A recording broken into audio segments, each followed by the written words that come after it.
Hello guys, yeah, making another video. I've had a pretty bad day today, and I'm really exhausted. But I thought, why not make a video? Because I have been wanting to make a video on Magistus Chorozo for a while now, but then I sort of got sucked into all of the non-engine discussion stuff, and I figured today maybe I'll just try to make a short video. I know that sounds crazy, but I am really exhausted, so maybe that will help make it shorter, and talk a bit about Chorozo. And my drink for today is this Puka nighttime blissful rest, which just sounds really amazing right now because I'm so tired. I did actually try to sleep, but I couldn't because I'm really bad at sleeping. And so I was just like, let me just get up, and let me get up and maybe make this video, and then maybe I'll be able to relax a bit after that. I don't know, who knows at this point. But of course it's not in the drink is not in the box, it's right here. I'm using Tilda's Moomin cup today just because it's really nice and I felt like using it. And I did add a little spoon, like half a spoon of honey, or maybe a third of a spoon is maybe more accurate. Just because I don't know. I wanted it today. Today has just been rough. I had like an anxiety attack, which just really exhausting, and I wasn't really able to work, although I did try to work afterwards, but because I have a deadline soon, which really stresses me out, and it's obviously not helping when you have an anxiety attack, although that was not related to the deadline at all. It's just something I get once in a while, and it's fine, right? It just happens, but it is pretty frustrating sometimes when I get so exhausted because it lasts for like, I don't know, I don't even know how long, like an hour or two or something like that. I'm just so mentally and also actually a bit physically exhausted afterwards. So I took the rest of the day sick, which obviously also does not help in regards to the deadline, but I'm just hoping that tomorrow I'll be locked in at work. I'm going up to the office. I'll try to get a lot of stuff done. I just hope I feel better tomorrow. Yeah, so pretty awful day, not gonna lie. I feel terrible about myself, I always do. Even though I don't think it's my fault really, but I don't want to let my colleagues at work down, but I guess I am, so yeah. As I guess a bit of a non-Yu-Gi-Oh related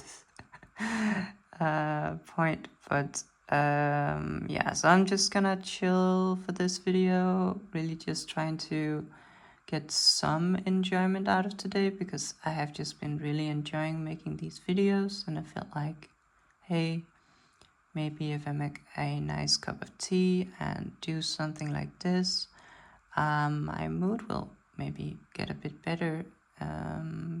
So yeah,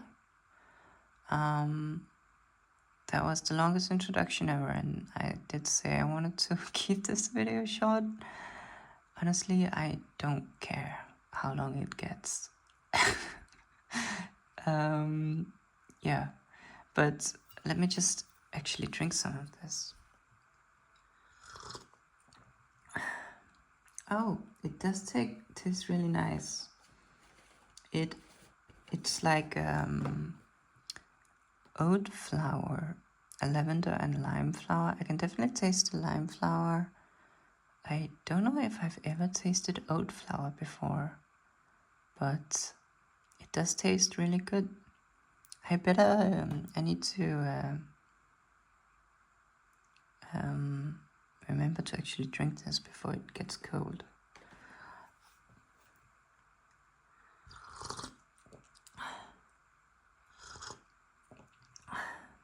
So, I should also probably not put it right next to my arm.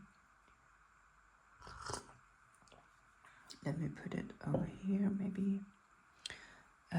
Yeah, so I just wanted to, I guess, talk a bit about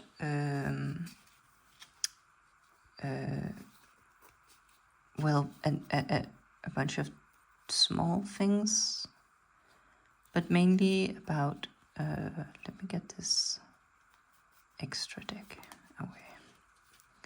Mainly about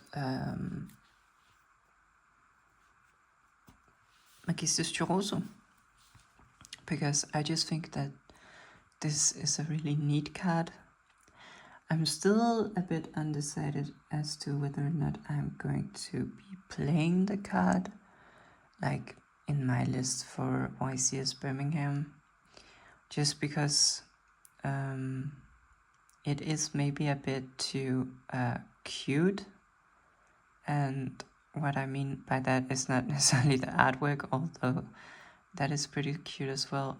It's more so that it's kind of like, I really like this kind of card where there's a bunch of neat little like technical applications, and it's just very like interesting card with lots of different things you can do, but none of them are like particularly impactful. And usually I get kind of enamored by these cards and end up playing them, even though I maybe shouldn't. Because of course, you know, you can use this. This is primarily just a way to make a level 4 tuner when you don't have access to the White Forest engine, right? And I guess in this video we're going to explore a bit about when and how you can make this. I guess I should go over the card, but this proxy I have is just so bad quality. Like, I was using a printer at the office, but I basically ordered the printer to print this, and then I went into the printer room and there was like a big sign on the printer that said, you know, doesn't work. It still printed it, but it's in pretty awful quality. As you can see, all the text is like shifted a bit. But basically what it is, it's a level 4 tuner, right? And in addition, it's a spellcaster, right? So it also enables tails, like, so you can activate tails if you have this. And it has 1000 attack and 2800 defense. So this is kind of like, it really reminds me of Muddy Mud Dragon. Let me see if I can find it. Like, Muddy Mud Dragon has 500 attack and 2200 defense, right? So it's like very little attack and a ton of defense. This is actually just, you know, this is just better stated. But I actually had a game where I summoned this in attack position just I've never really looked at the stats of Muddy Mud Dragon because you always just use it as a material for something else, right? But I assumed that it is an attack position because I was so convinced that its attack would be bigger than its defense because it's a dragon, right? But of course, it's a dragon made of mud. So I should have summoned in defense position, and I actually lost that game because of that. And I guess it's kind of the same with Chorozo, that you should probably summon this in defense. It requires 1 fusion, synchro, exceeds, or link monster, so basically 1 extra deck monster, and then just 1 spellcaster. And you can fusion summon this, but you can also just special summon it with its own effect directly from the extra deck by just sending the cards from the field to the graveyard. So 1 extra deck monster and a spellcaster. And the neat thing is that they don't even have to be in the monster zones. Like, you can have like if you somehow like a Requiem equipped to a Fiendsmith card, right, for example, that will actually count as a link monster card. Or yeah, so you can use even like stuff that is equipped, or the Snake Eye stuff who puts stuff up in their spell trap zones as continuous spells, or the Centurion monsters who put themselves up face up in spell trap zone as continuous trap cards, but they're still spellcaster cards. So you can basically see it as you can summon this from the extra deck by using any extra deck monster and any spellcaster monster you have on the field.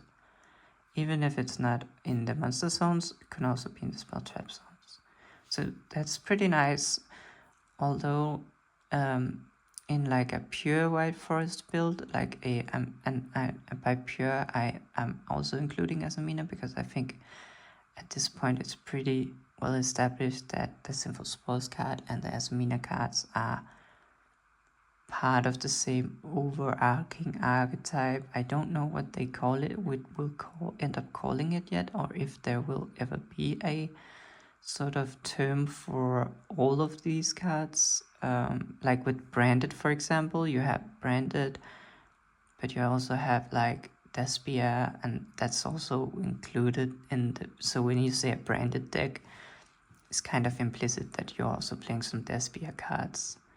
And I think that's the same with White Forest, right? When I just say pure White Forest, it's a bit implicit that is also Asamina and Sinful Spores cards. But there are not too many ways of putting monsters in as in the spell trap zones right now. I think there will be in the next set, like Alliance Inside. But right now there are not too many ways in like just pure White Forest, at least not very elegant ways. Like in essence the Snake Eyes cards can do it, right? But we can't really bridge into that since original Sinful Spoils got banned. So yeah. So we will mainly just be using monsters in the monster zone to make this. And to that end, you can almost like see it as a Link 2 monster. Like, since we're not really cheating on the summoning costs, like we don't utilize like monsters that are put in the spell trap zones, which can kind of be seen as cheating the cost on this. We're just summoning it regularly, or like in using monsters on the field. Yeah, and then it has like a very awkward effect on the field. Like when a monster declares an attack, you can bounce that you can negate the attack and bounce that monster back to the owner's hand, and then this card will gain attack equal to the attack of that monster. And you can use that on your own, and your opponent's monsters. So like if you have this on the field and you attack with like say you attack with a Diabellstar, right? You attack with Diabellstar, you can go Chorozo effect, send this card back. Well, I guess you'd have it, like for illustrative purposes, you'd have this in attack position. You'd summon the Black Wedge, you'll attack with the Black Wedge. On attack declaration, you'll trigger Chorozo to bounce this card back to your hand, and then this will gain 2500 attack, and you can attack with this instead. And it's like, why would you do that? I guess if you wanted your monster in your hand instead. But yeah, and then during your opponent's turn, for example, this can, you know, sort of negate an attack, right? They attack with something and you just bounce it back to their hand. So maybe against Senpai. I don't know. Maybe it could be okay against Senpai, but overall, not like the most applicable effect in terms of comboing on turn 1, right? It's not really gonna come up. But maybe it will come up like in a grind game, for example. Could maybe out some cards that maybe cannot be destroyed by battle. Like you summon this and yeah, I don't know. No, not really, because you can only out a card that attacks. So they'd had to attack into your Chorozo face up on the field, which, you know, they're probably not gonna do that.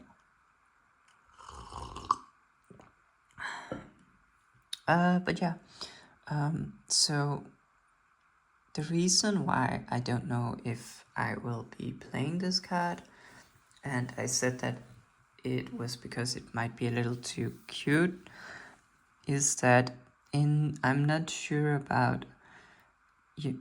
Like there are definitely scenarios where this can help you get started.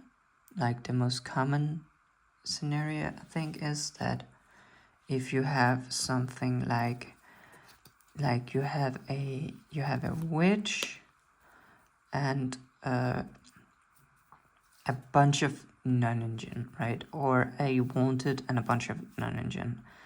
And here it's kind of important that at least one of the non-engine has to be a monster.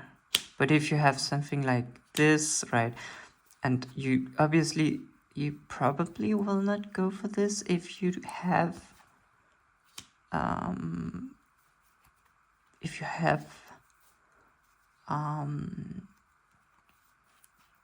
White Forest monsters, because then you will probably have access to a level 4 tuner anyway.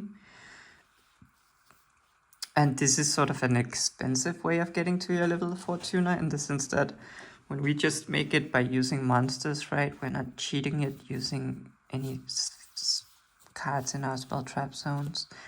It is basically just using 2 bodies to generate a level 4 tuner, and that is of course like when the tuner doesn't do anything else, it's kind of expensive way to get going, right? Like, but it's like, for example, if you have a hand like this with like witch and a bunch of non-engine, you can like summon the witch. I should probably get my deck on the playmat. You can like summon the witch by sending the impermanence, right? And then you could go set the deception, activate the deception, and then this is the point where you have to have another monster you can tribute. So let's say we tribute this Druidworm for the deception, and we go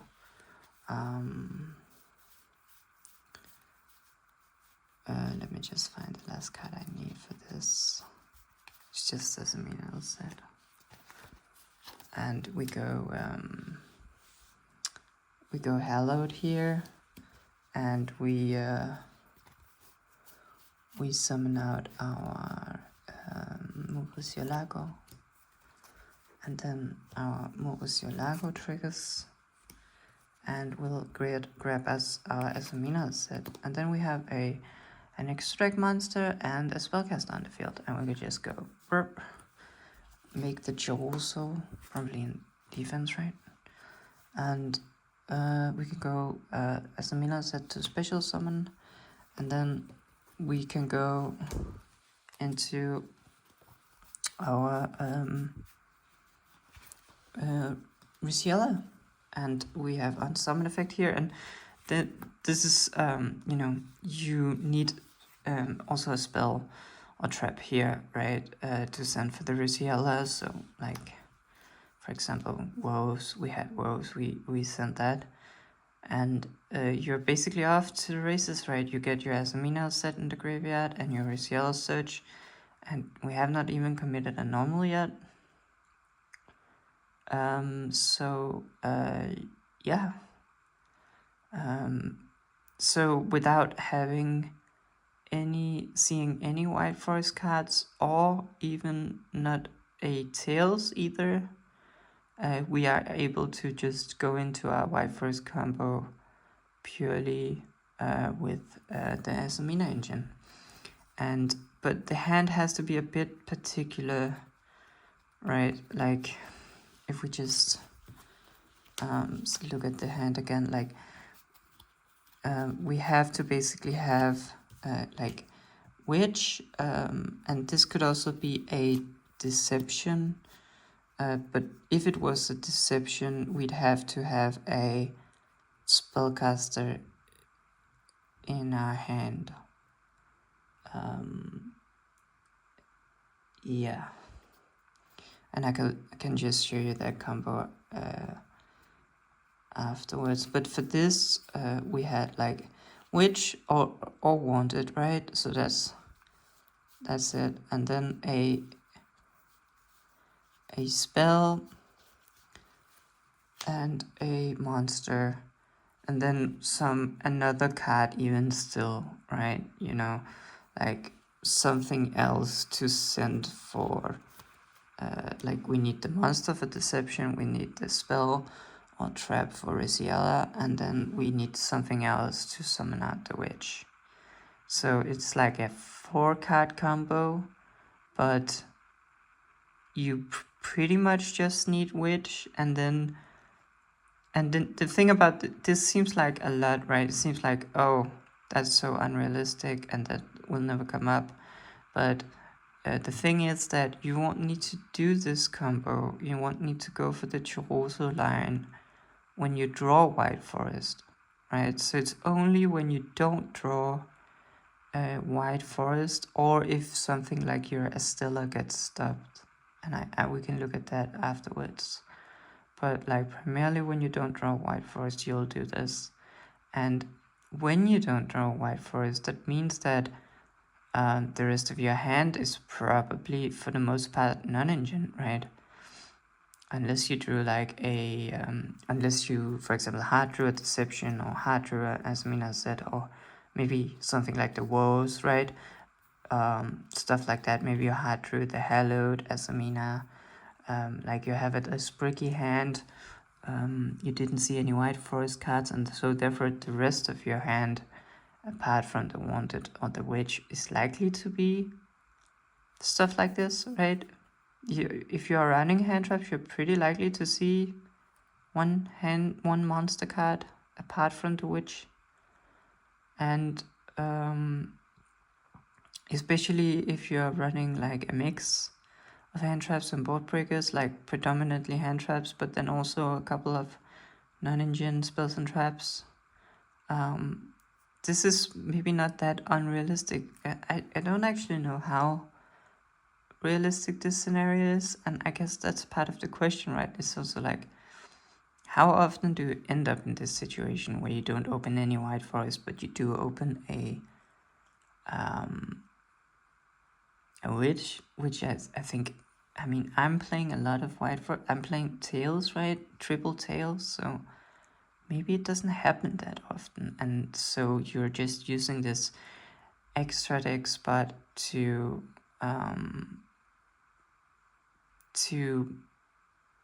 maybe that will not actually come up that often, right? But yeah, And then the other thing is, apart from that, this situation where you don't draw any white forest cards, but do draw a witch is maybe a bit rare. I don't know. Actually, no. Maybe it's not so rare again. Maybe it's nice to have so that you have even more consistency. I could see that, right?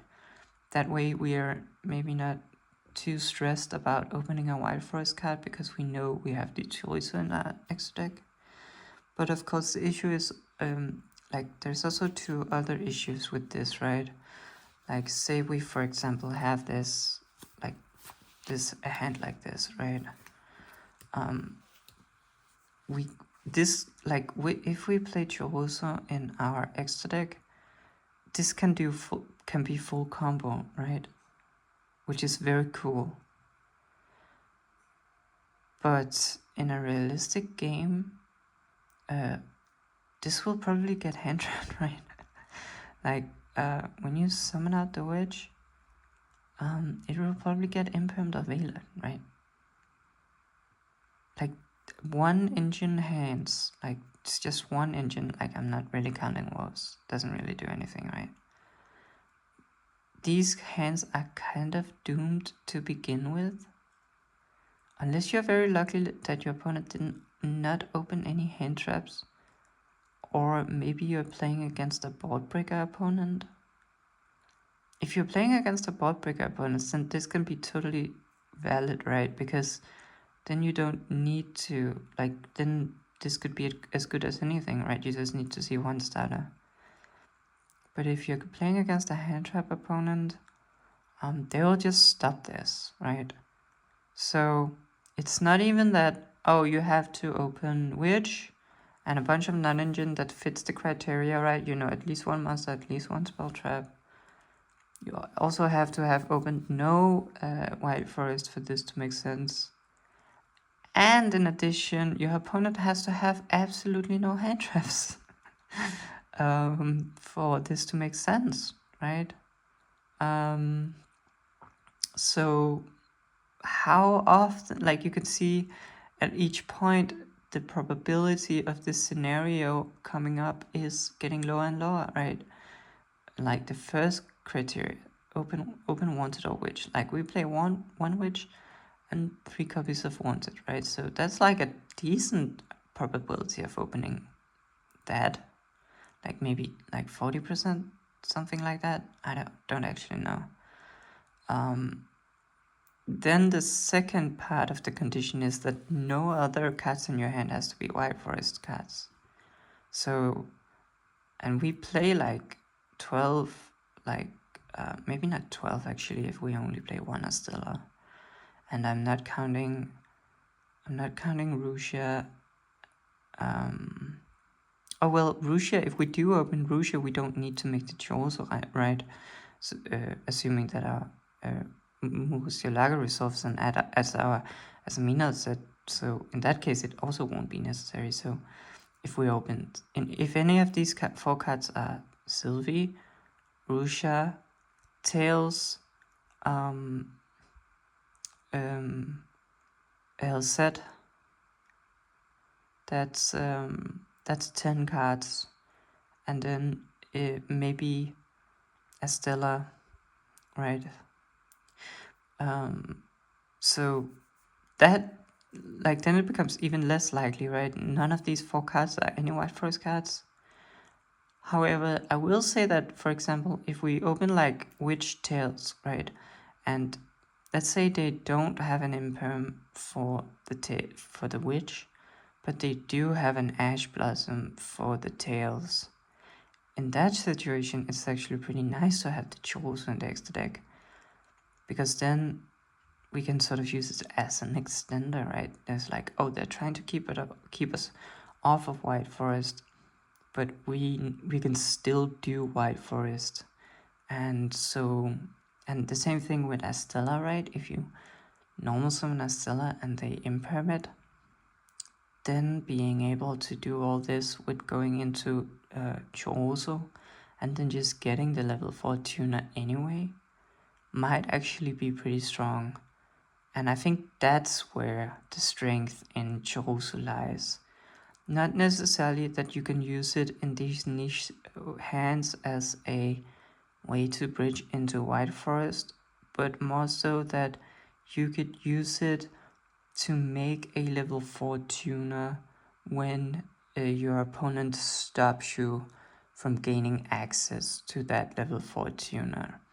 For example, with the hand trap, the Estella or the LZ. And of course you do also need to have Witch, or at least some Asamina stuff, in order to make it, right? It's not like it just pops out of the extra deck for free. But, you know, hand trapping or denying access to the level 4 tuner is a big choke point in White Forest. And if your opponent knows that, they might very well... I mean, it's pretty obvious to hand trap the Estella, right? It's also pretty obvious to hand trap the LZ.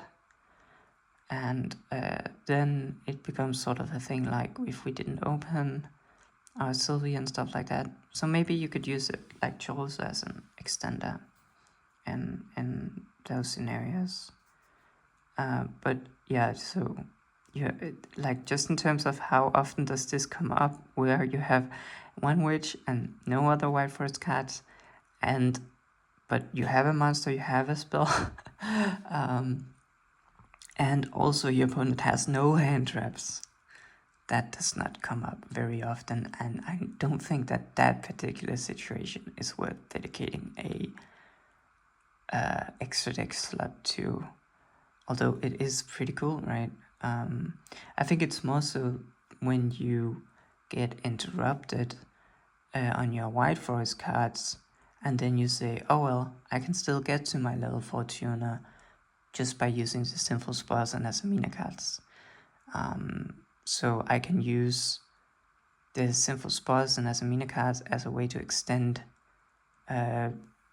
through interruptions. But yeah, I guess I'll also show when you can use it when you can make it with Deception. It's obviously, it's honestly pretty similar. It's just that you have to open a spellcaster as well. So, like if we say, for example, open this instead, right? This would not really work. But if we had something like, let's just go with one of my favorite hand traps. Or this like sort of video is all about cute interactions, and I love those. So let's say we, for example, didn't have the Druid's but we had a Vela instead, and we had like this lineup right here. And we'd be like, oh shit, this doesn't do anything. Like, this is like Asamina stuff, right? If the Deception resolves, but there's no way to go into White Forest from this, right? But with Chorozo, obviously there is. So we go Deception and we tribute, like, and we still do need a monster and a spell, but now we need another monster as well, which has to be a spellcaster. So even more tricky, or I don't actually know how tricky it is, because, you know, if we play hand traps, it's not that uncommon that you open a hand trap, and yeah, so I actually shouldn't make any declarations on how common or uncommon this scenario is. It's also the case that even if you do open White Forest, it's not so like we talked before, it's not like this won't work if you open White Forest monsters. It's more so that you would probably start with the White Forest monsters, and then if they get interrupted, you could maybe slam a Deception and get to your level 4 tuner anyway, right? Of course, if you open like Sylvie, then it doesn't really make any difference because you already have your level 4 tuner, but nonetheless, we just add tribute here for Hallowed, right? And then we say activate Hallowed, and we go make Magistus Chorozo, and here it's pretty tempting to add the wanted, right? Because then we get our spellcaster. But then we don't get to Asamina's set, and the only card that can add Asamina's set is White Forest cards, Deception. Oh, that's in the graveyard. Oh, like Deception and Murcielago, because Murcielago can also search for an Asamina card. So we need to search Asamina's set with our Murcielago, and then we go. We just go normal summon the effect Veiler, use these two, spellcaster plus an extra deck monster to make the Chorozo, and then we special summon the Asamina set, and then because we had that spell trap in hand as a resource, we can go into our Riciela here, and we can do discard this for cost, and we have our full combo. Just by opening a Deception, a spellcaster, monster, another arbitrary monster to tribute after Deception, and a spell or trap to discard for send for cost with Raziella. And so it seems like, oh, this will never actually come up, and if it comes up, it will lose to one hand trap, and that is true. Right, that is true. Like, this is maybe not like exactly these two different hands I showed you with Deception Veiler, or like we can line it up, right? Let's say like either Black Witch or Sinful Spoils Veiler, or maybe a Droll, and then a Infinite Impermanence and an Ash Blossom, or just one spell, one monster. Like, this situation, like this kind of hand, probably doesn't come up that often. And as we talked about, even if it does come up, lose to one hand trap. But it's also the case that you could have these maybe more funky hands. Like, see, for example, you opened like Deception, like basically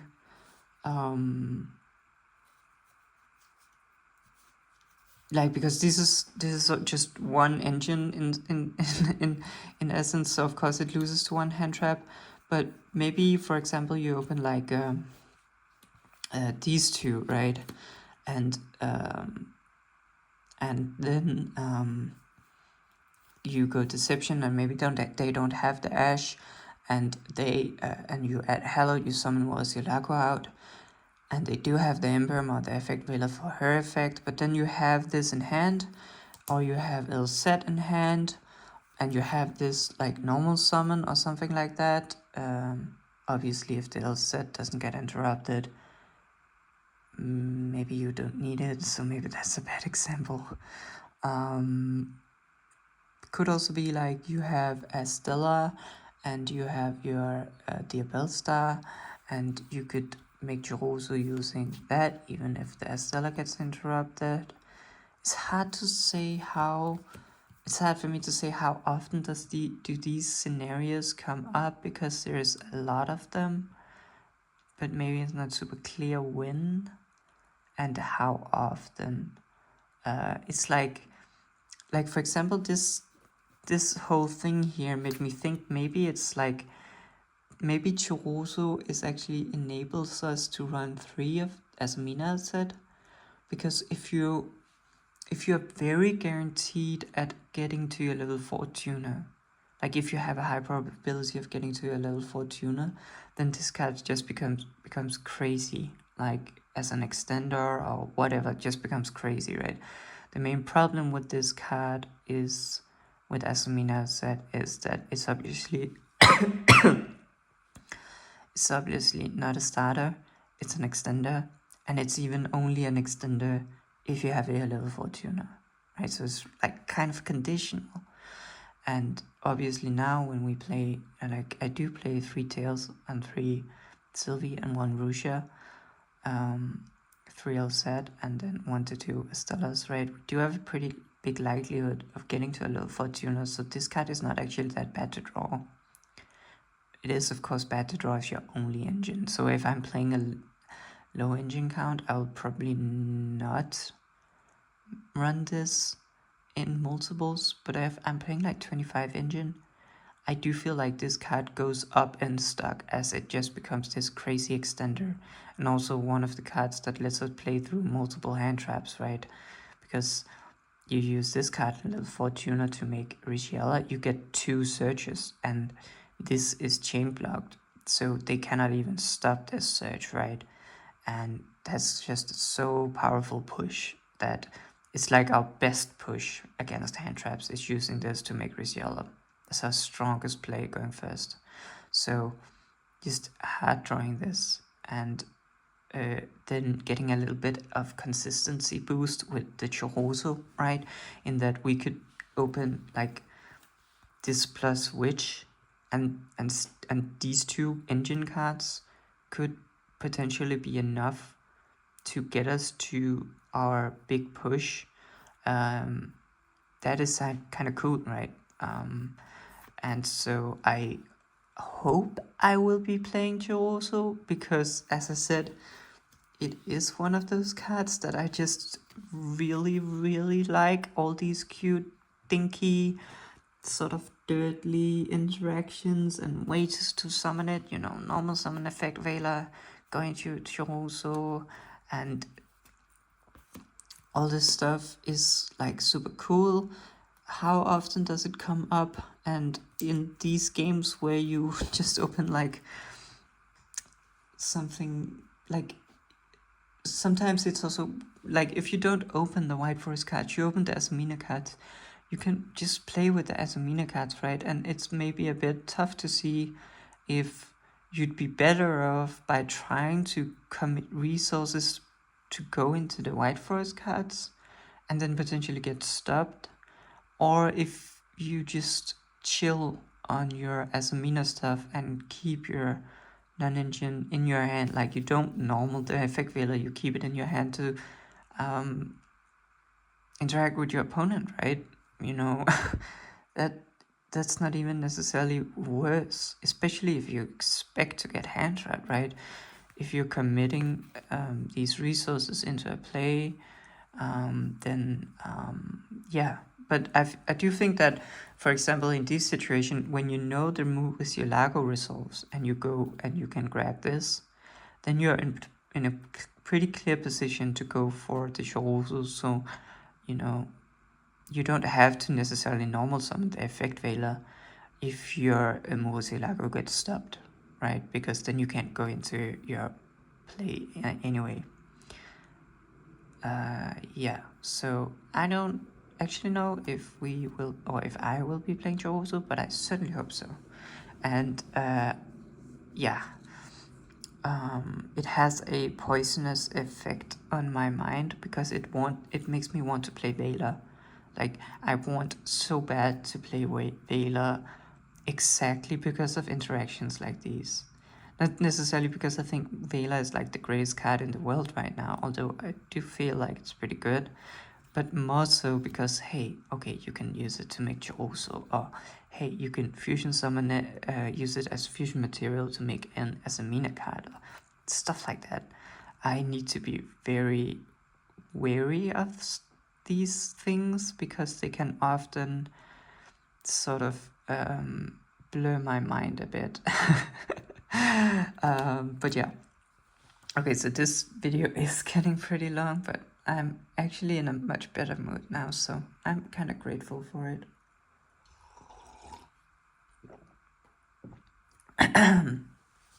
So, that was like sort of just some scenarios where Chorozo could come up. And then we also talked about that even if you have White Forest cards, you could maybe still use Chorozo as an extender if they prevent you from getting to your level 4 tuner. And then I am also like kind of, I woke up this other day and was like, I was like, you can summon you can summon Chorozo with instant fusion. And I knew this because I have actually been testing a bit with Chorozo like a long time ago. Like back when it got released in the OCG, which I think is like maybe like half a year ago, something like that. And I did notice that you could summon it with instant fusion, but I didn't. Then I just completely forgot. I think I was a bit like surprised that it was included in Supreme Darkness, and so it took me a little while to remember this interaction. But I woke up like one night, I think maybe 2 days ago, and I was like, oh yeah, I need to look in my Edison collection. And this was like sitting in my Edison box. So I pulled it out and yeah, basically, instant fusion, just you pay 1,000 life points, you're supposed to summon one level 5 or lower fusion monster from your extra deck. Cannot attack and also destroy during the end phase.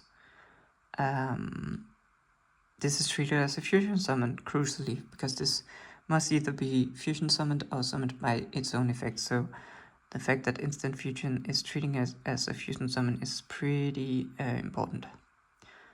Otherwise, I don't think you will be able to summon it using instant fusion. But you can only activate one instant fusion per turn. Yeah, so it's once per turn, sadly. Or I think that's probably for the best.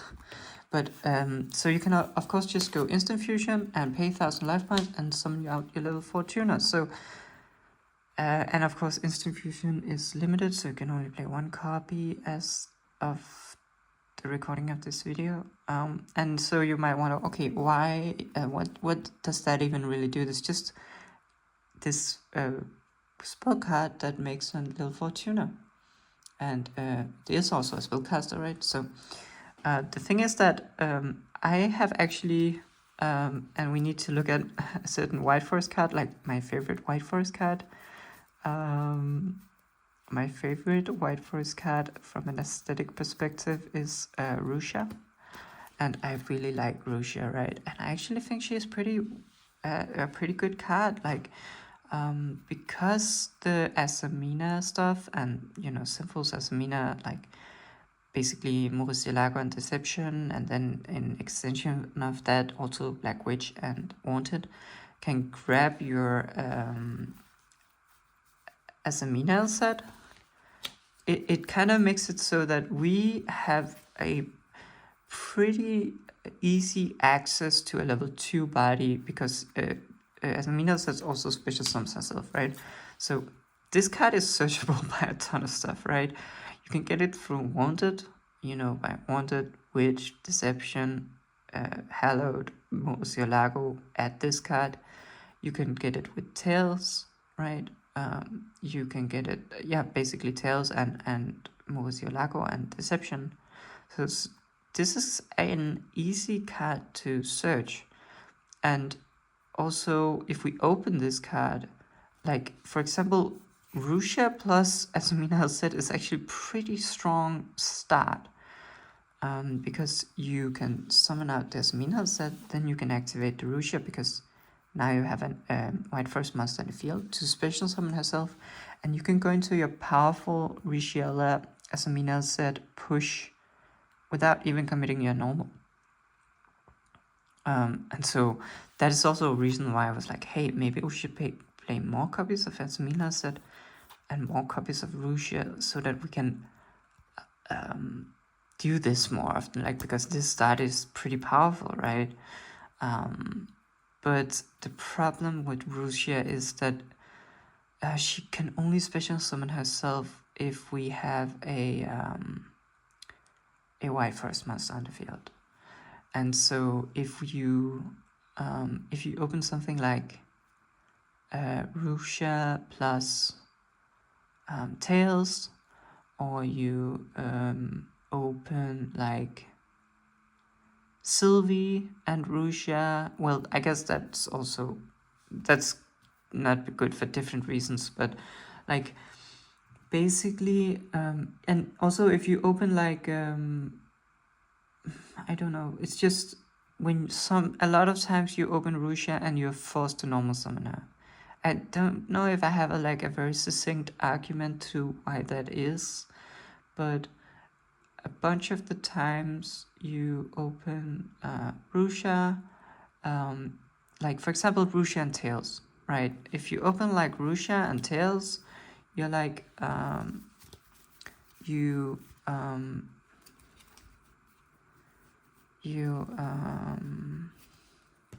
let me get my, where's that Tails? I'm playing 3 of these. There. So like if you open Rusha plus Tails, you go normal Rusha, you get to draw 1, right? You send a Tails for cast and you draw 1 and you get to your Tails, and this can get you to a Azamina set or your L set depending on what you want. And you know, that is pretty good, but you did also commit your normal, and so you're in this position right now where it's kind of tough to get to your Sylvie, because you do really want to get to your Sylvie, so that you can add your woes, right? Of course, you could add your woes after Risiella, but then you won't get to search your other White Forest names. So in that sense, the Rusha is sometimes a bit rough. Also, when you like open,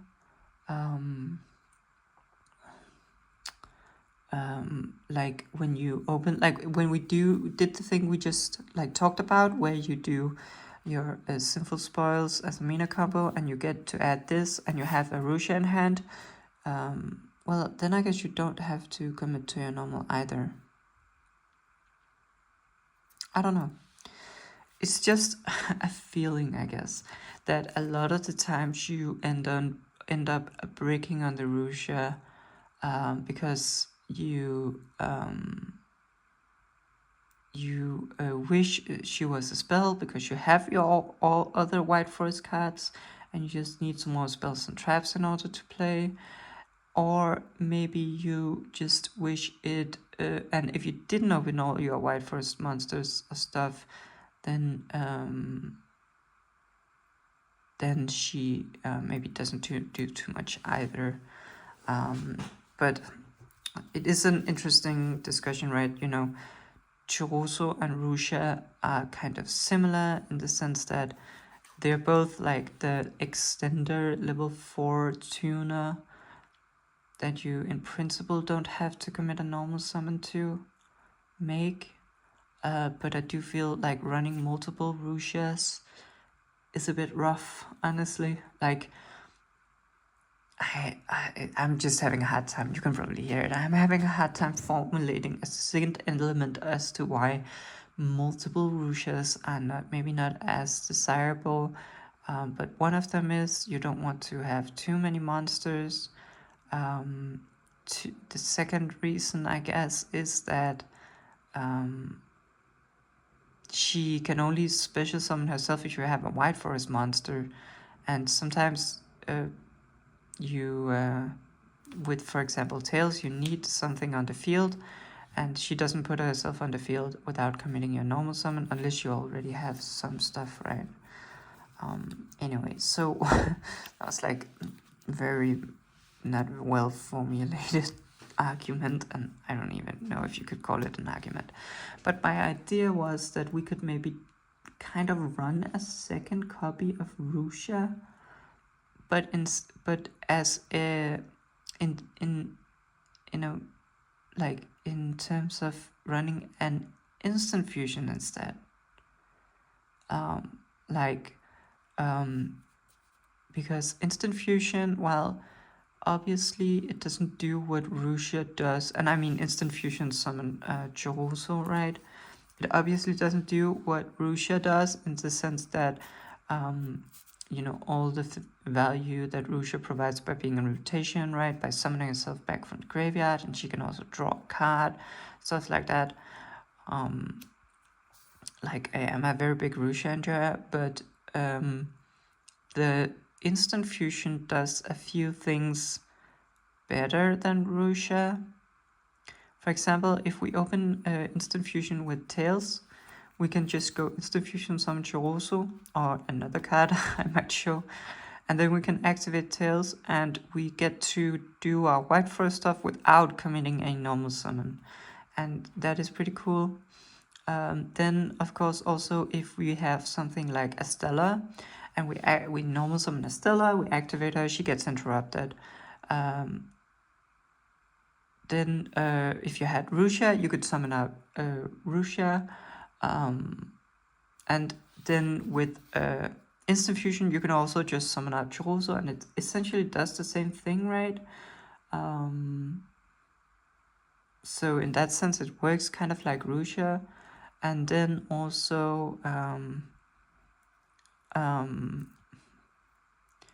then also it is a spell instead of a monster card. So when we like needed to send it to the graveyard, we can do that, and we can't do that with Rusha, obviously. So I was thinking maybe, because I do think there is some merit to running more copies of Rusha, but I do also think that Rusha is like, it's kind of like a bit tough to brick on, right? It's really bad with, like, if you draw Rusha plus Sylvie, you're just like, ugh.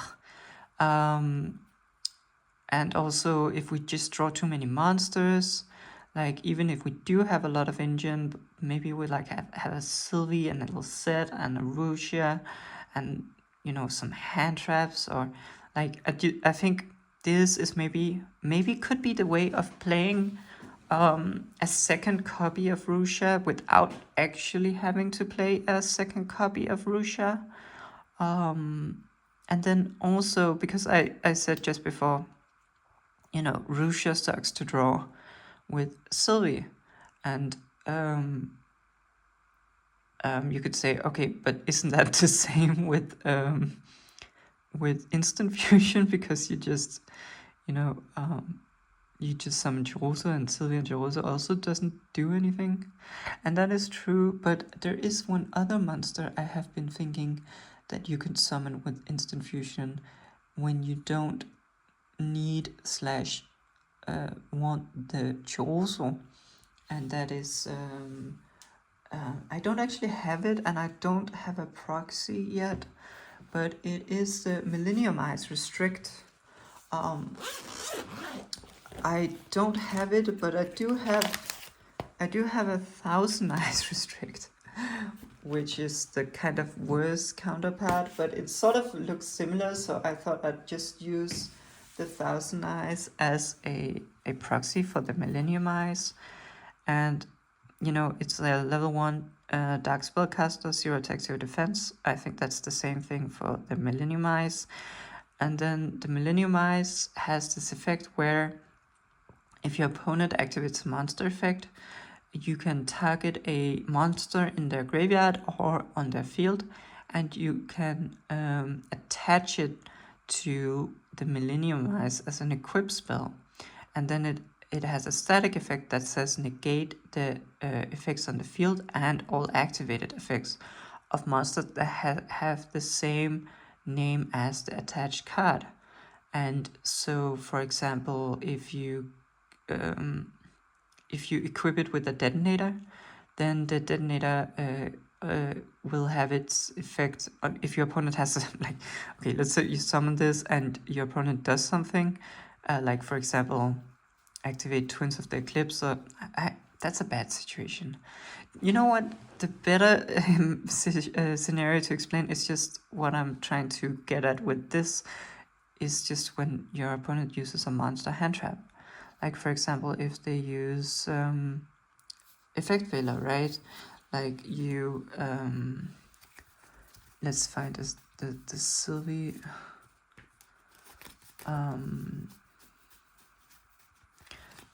Like you say, you go use instant fusion to make your Thousand Eyes Restrict, or Millennium Eyes Restrict, sorry. and you go normal summon your Sylvie, and then unsummon effect to search. If they use, like, for example, an effect veiler, they will discard it and it will go to the graveyard, and then it will come as a chainlink 2, right? Like chainlink 1 Sylvie, chainlink 2 effect veiler. Then you say chainlink 3 Millennium Eyes restrict, because they just activated a monster effect, so now you're able to chain your Millennium Eyes restrict. And at this point, because the effect veiler sends itself to the graveyard for cast, at this point the effect veiler will be in the graveyard before its own effect even resolved. And so when you use Thousand Eyes restrict, they say effect veiler Sylvie, you go Thousand Eyes restrict, target the effect veiler in the graveyard, equip it here, and then, you know, all monsters on the field and the activated effect of monsters with the same card name as the monsters that the Millennium Eye has equipped will get their effects negated. So it can basically be a hand trap protection, basically. It notably does not work against Imperm, because Imperm is not a monster. It also does not work against stuff that doesn't send itself to the graveyard for cost, like Bestials, right? They stay in the hand until their effect resolves. They don't even go to the graveyard, honestly. And then, although you could maybe say, in response, use Millennium Eyes to equip the monster in your own graveyard, but I'd have to read up on that. I don't know if you can target your own monsters with Millennium Eyes. You also cannot use it with Nibiru or against Nibiru, because Nibiru doesn't send itself to the graveyard for cost or discard itself in any way. It stays in the hand until its effect is resolved. So, and the Millennium Eyes can only take monsters from the field or the graveyard. So yeah, so it doesn't protect against anything. Also, notably, if your opponent drew Frivolous, they would probably just use it in response to your instant fusion, or even just in your standby phase, right? And also, you know, it is, however, pretty good against something like Draw. It's good against Ash, which we, of course, have a lot of cards that gets countered by Ash, like Tails, Deception, Wanted, Sylvie, all sort of stuff gets stopped by Ash. Also, yeah, Draw, Ash, and Veiler, primarily, right? Maybe there is some other stuff I'm forgetting. Ghost Ogre, also, if people play that to stop out Deception, then that could also work. Yeah, but of course that is an additional extra deck slot, so now not only are you playing the Chorizo, but you are also playing a Millenniumizer stick in your extra deck, and you have to ask yourself, you know, the Chorozo might come up a bunch, right? Because you can make it in other ways than with instant fusion. But the Millennium Eyes, not so much. You could technically make it if you were on Mighty Mud Dragon, but ironically, I think that is the card I would cut in order to play Millennium Eyes Restrict. And so you're like, oh, okay, I'm playing an extra monster in my X deck just, you know, for when I draw instant fusion going first, and I can use it and play it and make this hand trap protection thing that sort of only really protects against some hand traps, right? How worth is that even? And to that, I'd say, I don't know. I do think actually it depends on, first of all, I think it will depend on whether or not you play Thrust, because and like not only if you play thrust, but also how good will the Millennium Eyes restrict be when you go second? Because I think actually, ironically, that is the biggest question you have to ask yourself when you talk about whether, is it worth to play Millennium Eyes Restrict in your extra deck just for instant fusion? And I think that, obviously going first, you have to highest draw instant fusion, and the probability of that is obviously pretty low. So if it was just for that, I would never play Millennium Eyes Restrict in my extra deck. Like, that's not worth it just for a one-off. However, when we are going second, we can grab this with thrust, right? Like, or you could even also do it going first, maybe if your opponent made a bestial or something like that.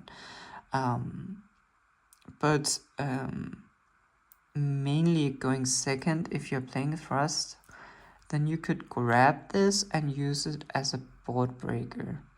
And I think that is maybe what would determine if it was worth it or not to run Millennium Eyes Restrict.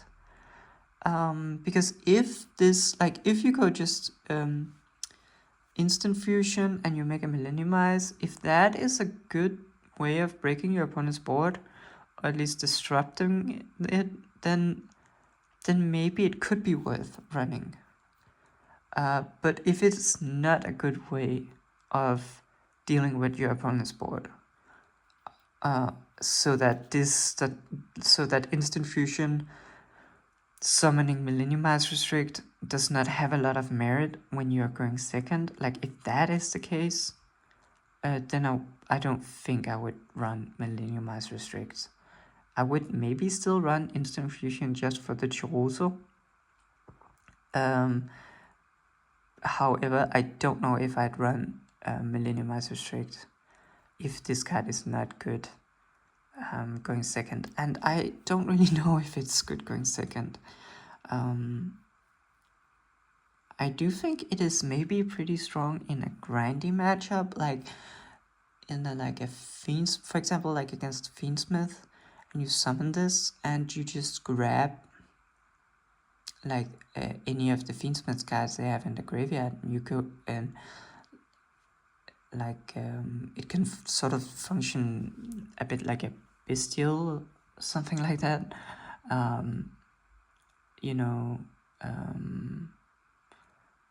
If you grab like a Desiree, or it can also become pretty strong. It does gain attack and defense equal to the stats of the monsters that are equipped to it. So, maybe it could be decent against the Fiendsmith stuff. Against like something like Detonator, I don't really see it, because they just pop it, right? Like you summon it and they activate a monster effect, probably Detonator at some point, and you chain this Millennium Eyes Restrict, and then you try to take the Detonator, and then the Detonator will just go, okay, I'm gonna just pop it in response, right? So like as a just starter, like just summoning this as your first play, I don't know, certainly not against the Detonator, right? Maybe against a Caesar, but they still have to activate a monster effect in order for you to even be able to use the Millennium Eyes. So I don't know, I don't really see it.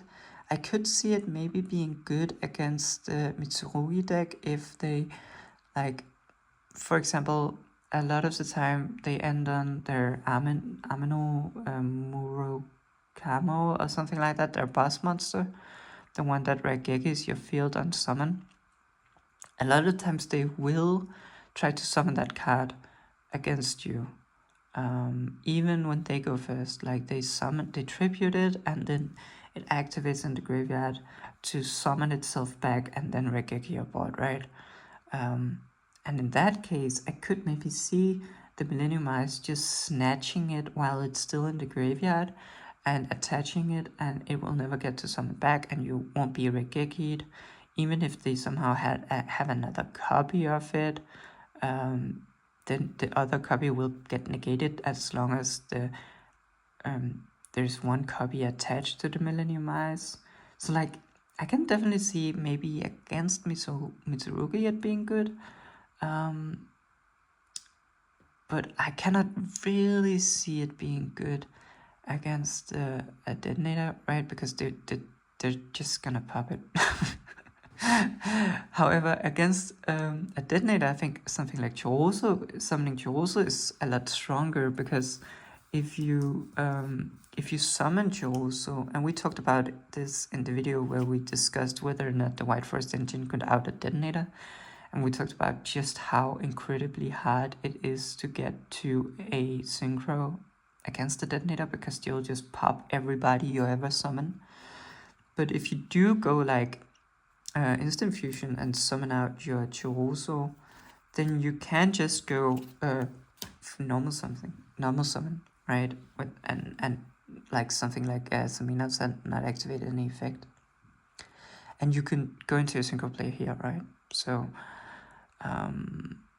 that is also maybe one advantage that instant fusion has above Rusha, is specifically in the going second scenario, where you're trying to stick a body on the field. And it's just hard with Rusha, right? Because if we like normal summon as Amina said, and we go Rusha effect to summon herself, they will just pop they'll just pop the Asamina set. And so in this situation, like against the detonator, the Rusha will just not be able to help us, but the instant fusion might. And so yeah, that is basically it. I think whether or not Millennium Eyes Restrict it is worth playing, my guess is no, it's not worth playing, because one extra deck slot is too valuable, and its going second applications are not good enough. However, I'm not entirely convinced. Like, I don't know. Like, maybe it could be pretty decent when you're going second. You just have to sort of deal with the detonator first, I guess. But that's a lot easier said than done. Of course, also just having the instant fusion card that you could maybe consider being an engine piece, right? When you just go instant fusion, summon Chorozo. Having that card be able to also function as a, board breaker or hand trap protection does make your effective non-engine count bigger, right? For example, like I think we talked about it before, that maybe it does make sense to play a lot of engine in White Forest, because we're really trying to open these 3-card combinations of engine. But then we run into the issue that the White Forest engine is super bad against detonator going second. So because of that, we also want to run a bunch of non-engine. And so you're in this weird situation where you do want to run a lot of engine, but you also want to run a bunch of non-engine. And cards like this, where you could maybe use it as a board breaker, and also, like it could be like an engine piece and a non-engine piece. Like, that could be maybe potentially pretty powerful. But whether or not running Millennium Eyes Restrict is worth it, I don't know. But I just wanted to shout out instant fusion, mainly in conjunction with Chorozo, as a second copy of Rusha in our deck, but also perhaps with a Millennium Eyes Restrict if you're feeling spicy. I know I probably will try it out at locals and see if it ever comes up. And I am personally running thrusts. I don't know if I will be running 3 copies or just 2, but I do really like thrust. I do really like the mix of board breakers and hand traps. I don't really like full-on hand traps, although I do think it's viable. Like we found that out in the last video. I do think definitely it's completely viable to go like 18 hand traps in White Forest. However, I like the mix a bit because I think that Thrust is a super cool card. It has all that cuteness factor I talked about in this video. Like a lot of small technical applications, especially in White Forest. And I do also think that the Black Goat Laughs is a pretty goddamn strong card right now in the game. Because so much of the metagame is centered towards these specific boss monsters, like the Detonator, like the White Binder, like the Ameno Morokamo or whatever, the Mitsurugi boss monster. And so I feel like Black Goat Laughs is super strong right now, so I can definitely not see myself not running Black Goat Laughs, and therefore, I guess as a result of that, my non-engine lineup will invariably be a mix between hand traps and board breakers.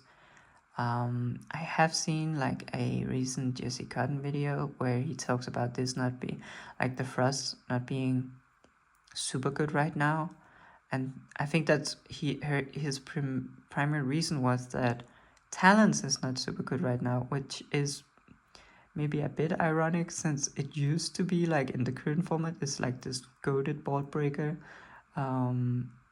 because you can just threaten to take the detonator will have to pop itself, and you can just take the Caesar, and you can still do that, right? But the issue is that the detonator does come back with Twins of the Eclipse, so against a detonator Caesar specifically, it's still pretty strong to Talons, but against a solo detonator, Talons actually doesn't do anything at all. Like Talons to take does not out the detonator if there is no Caesar on the field.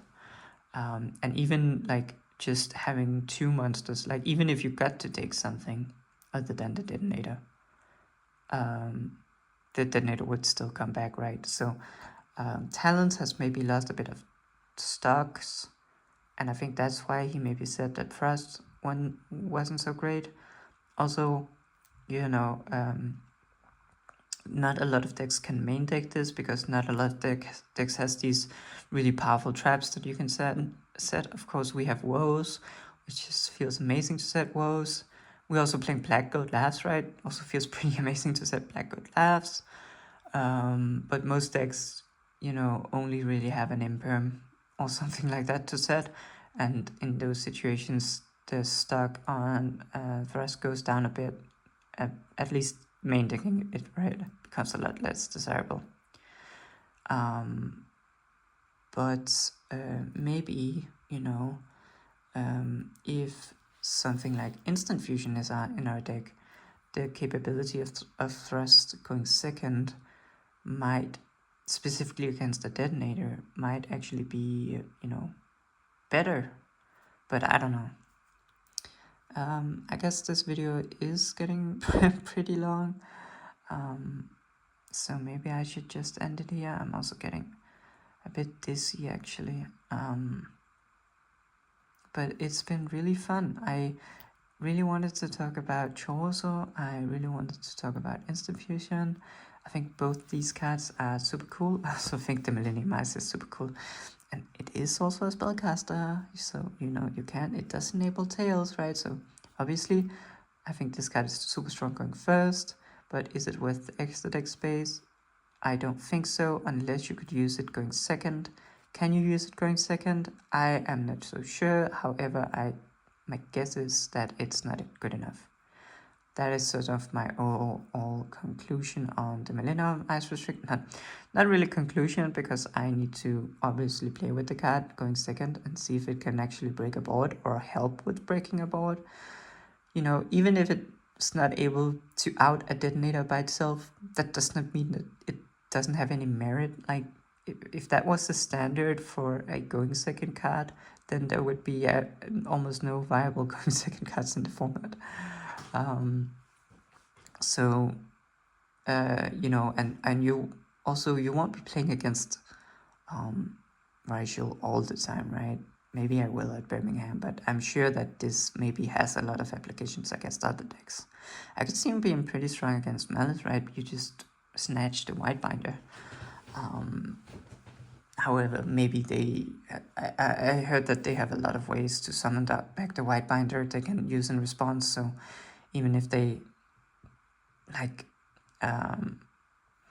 they can go like SP, or they can go like a bow also, I think so. Yeah. But I do also think Instant Fusion might be a pretty neat inclusion as an extra engine piece, as a sort of a second copy of Rusha. So we have like kind of 2 Rushas in the deck without having 2 Rushas in the deck. And maybe it will enable us to play more copies of Asamina set, and maybe it will actually be pretty strong to play. I do think that I am leaning towards playing more than 1 copy. I also played a bit, did a bit of testing yesterday against a guy named Samuel, and he was on the Mitsurugi or Rigel deck, and 2 copies of this definitely came up. I like, because the idea is you can put this back in your deck with your Hallowed, and so you technically don't need 2, because you can, you know, shuffle this back in the deck, and then you can summon it out from the deck again with woes, right, that turn. Then when it gets back to your turn, you can shuffle this card back into deck again with Hallowed, go search it again, and stuff like that. But the thing is, you only get 1 add back with Hallowed every turn. Like, it's not like the Rusha and Sylvie that just slams the Wild Forest extra deck monsters back into the extra deck all the time. You only get 1 shuffle back of your Asamina monsters every your turn, not during your opponent's turn either. So if all you do is shuffle your 1 copy of Asamina set back in your extra deck, you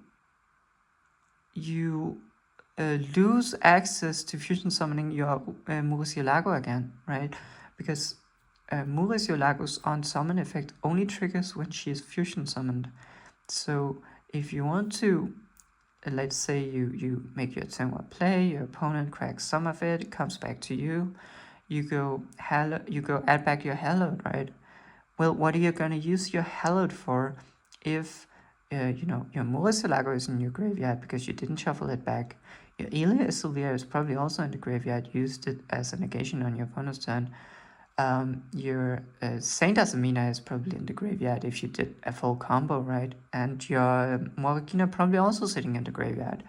And so you add back your Hallowed Asamina, and you just have nothing to use it for. Like, all your Asamina fusion monsters are in your graveyard, because all you did, you used all your shuffles on the Asamina set. And then, you know, if you don't do that, if you don't use all your shuffles on the Asamina set, like you shuffle back Asamina set on your turn, but then when it gets back to you, you shuffle back Murcielago because you'd like something to summon with Hallowed Asamina. Well, now your 1 copy of Asamina set is probably in your graveyard, right? Because you summoned it with woes during your opponent's turn and synchro summoned with it. And so you can't search it. And this is a really good thing to search, because it's a free body, and it's a free body, and when you synchro with it, it helps you extend into like more copies of Wanted, more copies of Deception.